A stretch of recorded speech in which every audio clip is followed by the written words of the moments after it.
என்னை நம்பி விட்டாங்க. தொலைச்சிட்டோமேனு எனக்கு என்ன சொல்கிறேனே தெரியலங்க சார்.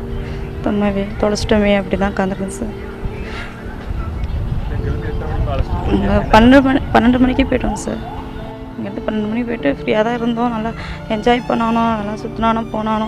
அந்த 6 மணிக்கு போய் ஓரமாக நின்னா சேஃப்டியாக தான் சார் நாங்கள் நின்னோம்.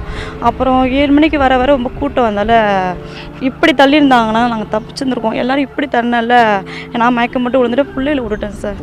ஒரு பையன் மட்டும் எப்படியோ உயரமாக ஹைட்டாக இருந்தால மேலே ஏறிட்டான். இந்த ஒரு பையன் மட்டும் குழியில் விழுந்துட்டான். விழுந்தால எல்லோரும் அவன் மேலே விழுந்துட்டாங்க சார். அப்போ என்ன நினச்சிட்டு நான் மயக்கப்பட்டு நான் விழுந்துட்டேன். நான் என்னையும் பெட்டில் வச்சுருந்தாங்க சார். நானும் இப்போ தான் சார் வந்துடுறேன். நாள் ஆச்சு முடியலங்க சார்.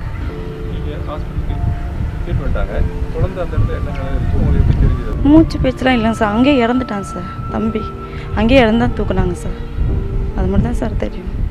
என்ன நடந்துச்சு என்ன பண்ணுச்சுன்னா தெரியாது. ஜிஹெச்சில் வந்து பார்த்தேங்க சார். அப்போ தான் பார்த்தேங்க சார். ஆனால் அங்கேயே இறந்துட்டான்னு தான் சொன்னாங்க. ஆனால் தெரியாது சார். ஆனால் என் கூட இருக்கிறவங்க தான் வந்து தூக்குனாங்க. என் கூட வந்தவங்க தூக்குனாங்க சார். ஆனால் நான் மயக்கம் போட்டு தான் சார் நான் கடந்தேன். என்ன நடந்துச்சு என்ன போணுச்சுல எனக்கு ஜிஹெச்சில் வந்தால் தான் எல்லாமே தெரியும். என்ன நடந்தது என்ன போனதுன்னு.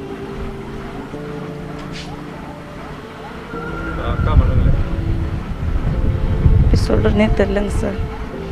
அவங்க சாவர முடியல ஒரு முடியல உட்காந்துருக்காங்க சார். அந்த பையன் உயிர் சார். எப்படி சொல்கிறேன்னு எங்களுக்கு தெரியல. எப்படி அந்த பிள்ளைகளை சமாளிக்க போகிறோன்னுமே தெரியல சார். இந்த மிஸ்ஸோட அந்த பிள்ளை ஒரு பச்சை தண்ணியோட இறங்காமல் தண்ணி மட்டும் குடிச்சிட்டே உட்காந்து சாப்பிடவும் மாட்டுது. அந்த பிள்ளைக்கும் பால் இல்லாமல் ரொம்ப அவசப்பட்டு உட்காந்துருக்கு சார். அந்த பிள்ளை நிமிஷம் ஏஞ்சி உட்காந்துக்குது. சனஞ்சு வந்திருப்பான்னு எப்படி நாங்கள் சொல்கிறேன்னே தெரியாமல் நான் உட்காந்துருக்கேன் சார்.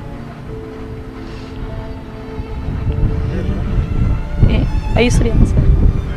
அண்ணன் வந்து ஒர்க் போயிருந்தார். அக்கா வந்து வீட்டில் இருந்தாங்க. அவங்க சித்தி வந்துட்டு விஜய் வந்து பார்க்க போகலாம் அப்படின்றப்ப தம்பி ஸ்கூல்லேருந்து வந்தாப்புல வேணான்னு வந்து அவங்க அதாவது அக்காவோட ஹஸ்பண்டுக்கிட்ட ஃபோன் பண்ணி கேட்டப்ப வேணான்னு சொன்னார். ஐயோ கும்பலாக இருக்குப்பா வேணாம்ப்பா வேணாம் இந்த டைமில் வேணாம் டிவிலே பாருங்கன்னு சொன்னாங்க அண்ணே சொன்னதை கேட்காம அக்கா வந்து மீறி அவங்க சித்தி கூட அமுச்சு வச்சாங்க. சித்தி கூட அமுச்சு வச்சுட்டு போன இடத்துல தள்ளுமுள்ளு ஏற்பட்டு தம்பி கீழே விழுவ அவங்க சித்தி மயக்கம் போட எங்களுக்கு ஃபோன் வரவும் நாங்கள் என்ன பண்ண நேரில் போகும்போது எங்களையும் தள்ளி முள்ளு ஏற்பட்டு நாங்கள் என்ன பண்ணுறது நிலைமையில் ஒன்றும் பண்ண முடியாத சுச்சுவேஷனில் ஆம்புலன்ஸில் வச்சு ஏற்றும் போது தம்பி தோல் மேலே தூக்கி போட்டு ஏற்றிட்டு வந்தார் அண்ணன் ஏற்றிட்டு வர்றப்போ தம்பி உயிர் பாதியிலே போய்விட்டது. அதுக்கப்புறம் ஜிஹெச்சுக்கு வந்தோம். தலைமை அரசு மருத்துவமனைக்கு வந்துமே ஒன்றும் இப்போ உயிர் அங்கேயே போயிடுச்சுப்பா ஒன்றும் பண்ண முடியாது அப்படின்னு சொல்லிட்டாங்க.